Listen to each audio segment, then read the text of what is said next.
Well, we're continuing our coverage live at the MAC in downtown St. Louis of the Missouri Valley Conference Men's Basketball Media Day. Head coach Dana Ford with us from the Missouri State Bears. And now that you've been there a while and we've had some teams come and go, you're one of the old timers now. Yeah, I've been there, going on, this is my 5th year. So we have had some movement the last couple of years. Now that we have new teams coming in, it really feels like we're one of the more veteran staffs in the league. But that's a good thing in this line of work. You had to retool the roster a little bit. Talk about just that process. We got to fill some holes, and you're not just filling holes. You want the right guys, but just talk about that process this offseason. Right. Well, it was definitely one that was very complex because there are a lot of things that you consider when replacing just one player. But when you had to replace the amount that we did, there was a lot of strategic planning that went involved with that, and making sure that, number one, you get quality people that are really good at what you're asking them to do and that can handle the type of environment that you have. So that's not always easy to do, especially in a short period of time when competition's at an all-time high. And so our staff did a great job. It's not something that you would like to do every spring, summer, but in our line of work, there's a potential that could be a possibility more oftentimes than what has been in the past. For a guy like me that I don't know much, right? I can read things online. I can look at statistics and all that. But on paper, you put together a monster roster. I mean, you've got a lot of talented players. I mean, we try to go out and find guys that we feel like fit the identity of our program. And when you look at Missouri State and you look at our town and our facilities and our history and the potential that we have as a program, then we have to go out and get guys that could reach that potential. And so, again, our staff, they're fantastic recruiters, great communicators. They have an uncanny ability to be able to sell Missouri State as a whole. And we're able to land guys that we feel like are really good players, but also great kids. And we don't have any issues, and they try to play the right way. And we really like the people that we've added. And you do like to recruit your region as well. You've got some local guys as well as a player or two from Link, right in your neighborhood as well. Is that like a priority for you guys? I mean, we ideally would like to start at home with recruiting, and we feel like we've done a good job of that. And then there's others that we tried to get from home and just couldn't get. But we always feel like we're going to try to get the closest, best players available. And then if we're unsuccessful at that, we have the relationships throughout the business to be able to stretch out and still get good players. But we've got a couple guys from Kansas City. We've got a few guys that you mentioned from Branson, St. Louis area. And so Missouri's definitely been a great state. Some of our league guys in the past couple of years have been Missouri kids. And then if we're unable to do that, then we still, like I mentioned, have the capabilities to go out and get talented guys from anywhere in the country. Donovan just sat down, and I wanted to ask you about him. He does so many things for you. He's kind of that Swiss Army knife guy, can do so many things. Is there that next step for him that you're expecting? Yeah, he should compete for Player of the Year. I mean, I think he has all those capabilities. He's a fantastic defender. He's a really good offensive player. When given the opportunity this year, he'll have more opportunities because of the departure of some of our guys on last year's team. But Donovan Clay is one of the best players in the Missouri Valley. Somebody asked me about him earlier today, and I said, well, it depends on if he has offensive opportunities, because he can do it. Right. But he didn't have those before, and that's what people wrongly maybe notice. Well, I think people are probably underestimating him as well as our team, which is fine with us. We know what we have. We know the price that we're paying every day. We know the capabilities that are in our locker room, whether that be Donovan or whether that be anybody else that we brought in.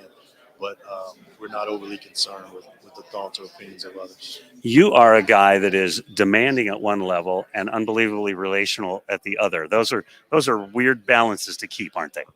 It is, but you just have to be fair. If you've taught your players what to do and they know what to do and they don't do it, you have to hold them accountable. But at the same time, if they're not playing, then they're the same type of person that you are, and they deserve the respect that anyone would deserve, whether that's on the court, off the court, whether they've had a good day or a bad day. And I try to treat my players the same way I treat my own children. And if my 9-year-old is supposed to clean up his room and he doesn't, then Dad has something to say. If he cleans it up, I'll pat him on the back.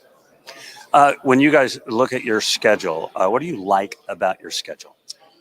Well, the number one thing I like is that we're playing teams that I feel like have potential to be in the same situation that we are in, and those are teams that have an opportunity to make the NCAA tournament. When you look at our non-league schedule, we're playing a lot of teams that either made the tournament or one game away. And you look at Middle Tennessee, they won 27 games, and UNC Wilmington was one game away. BYU was in the tournament. St. Mary's was in the tournament.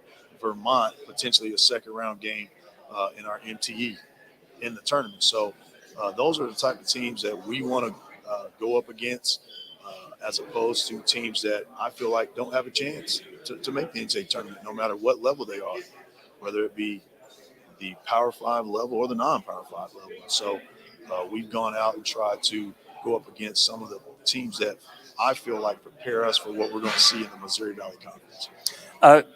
Springfield's a great place. Maybe one of the biggest cities, if not, well, I guess not Chicago, but one of the biggest cities in the Valley. The NIL opportunities for your players, how is that developing in a general way? I mean, I'm not going to ask you what players doing what, but in a general way, is that working out well for them? I think for us, there are definitely some players that have some deals currently, whether that be monetary or maybe a trade out. I'm not sure. But what we've tried to focus on is staying within the rules and giving all of our guys a level playing field any way that we possibly can. And so I think that there are some efforts in place for those things. I've been more concerned with our guys acting, playing, developing in a manner where someone would want to give them an NIL. And so I think that that's the part of the NIL where I come in as a coach, as opposed to being overly concerned with what type of deals our guys have. Belmont and Murray come in, and they're known products. And yet you played against them for those 4 years at Tennessee State. You got to be excited that they're in the league now. Well, you're excited as a whole. You're not excited to play them. I'm happy for the Valley. I'm not sure. The night before, I'm trying to figure out how to guard Belmont. I'm very happy. But, no, I mean, those are two programs that I have a lot of respect for. And, you know, my time at Tennessee State, that was a measuring stick. And so I do think the Missouri Valley is a deeper conference.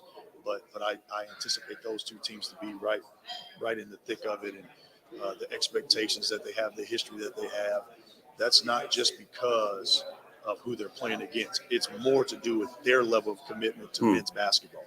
And so both those schools, there's no doubt that they have a high level of commitment to their program. They have fantastic coaches, facilities, and they've got people that can endorse their program, whether it be Rick Bird from Belmont or John Morant from Murray State. So those are two quality additions to the league. And when they're playing the other teams, I'll be happy. When they're playing the Bears, I'll probably be stressed. You're deeply involved in your community. You've tried to make a difference. You've tried to be a voice. Super important, I think, that leaders do that in this situation. Absolutely. I think it's the least that we can do. Community is where you live. Community is where your kids live. And it would be easy to just take as opposed to give. And we try to be givers. My wife and I, we try to be givers the entire time we've been married, whether that be as an assistant coach or head coaches. And we've been given a great opportunity in Springfield. It's a great community.